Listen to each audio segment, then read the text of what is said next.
राज्य कृषी विभागाने महाराष्ट्रातील शेतकऱ्यांना ई पीक पाहणी करण्याचं आवाहन केलेलं आहे।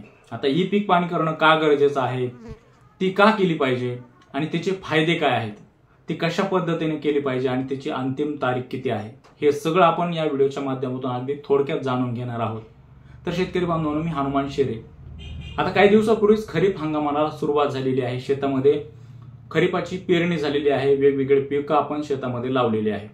आता याच पिकाची आपल्या सातबारावरती नोंद करायची आहे। त्यासाठी आता सरकारने मोबाईलमध्ये ई पीक पाहणी हे ॲप आणलेलं आहे आणि त्याच्या माध्यमातूनच आपल्याला ई पीक पाहणी करायची आहे।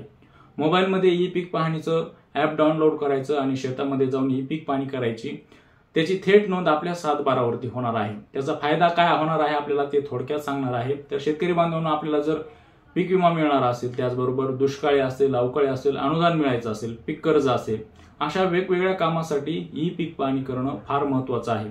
जर तुम्ही हे सगळं केलेलं असलं तरच तुम्हाला पीक विम्याचा लाभ मिळेल किंवा मग पीक कर्ज मिळू शकतं किंवा मग वेगवेगळ्या पद्धतीने झालेल्या नुकसानाचं अनुदान सरकारकडून मिळू शकतं आणि सरकारला ते देणं देखील शक्य होतं। आता यापूर्वी म्हणजे काही वर्षापूर्वी ई पीक पाहणी कशी केली जायची, तर तलाट्याला शेतामध्ये बोलवलं जायचं आणि तलाट्याला शेतामध्ये बोलवल्यानंतर तलाठी शेतातील पिकाची लागवडी झालेल्या पिकाची पाहणी करायचं आणि ते आपल्या सातबारावरती नोंद करायचं। अशा पद्धतीने पूर्वी हे सगळं नोंदणीचं सिस्टम असायचं, प्रक्रिया असायची। मात्र आता कालांतराने मोबाईल आल्यामुळं आता हे सगळं बदललेलं आहे आणि आता शेतकरी आपल्या मोबाईलमध्ये आपल्या हातानं आपल्या पिकाची नोंदणी आपल्या सातबारावरती करू शकतो।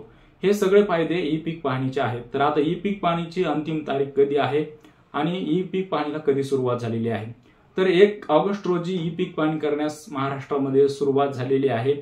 तर 15 सप्टेंबर म्हणजे ऑगस्ट ते सप्टेंबर किमान 1.5 महिन्याचा हा पिरियड आहे आणि या 1.5 महिन्यामध्ये म्हणजे जवळपास 45 दिवसांमध्ये आपल्याला ही ई पीक पाहणी मुदतीच्या आत करायची आहे, जेणेकरून आपल्या शेतकऱ्याला त्याचा फायदा मिळेल। तर शेतकरी बांधवांना, मागच्या वर्षी ज्या शेतकऱ्यांनी ई पीक पाहणी केली नव्हती त्यांना आता यावर्षी जे अनुदान मिळणार आहे, सोयाबीन आणि कापूस उत्पादक शेतकऱ्यांना जे हेक्टरी 5,000 रुपये अनुदान मिळणार आहे, तर त्या यादीमध्ये अनेक शेतकरी वगळले गेलेले आहेत। त्याचं कारण तेच आहे की त्या शेतकऱ्यांची ई पीक पाहणी झालेली नाही, म्हणून त्या शेतकऱ्यांना त्या यादीतून वगळण्यात आलेला आहे।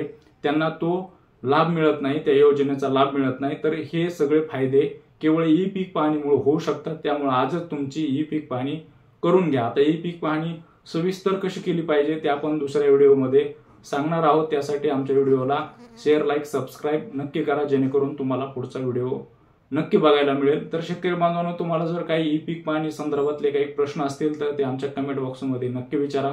इथंच थांबूया। जय जवान, जय किसान, जय महाराष्ट्र, जय हिंद।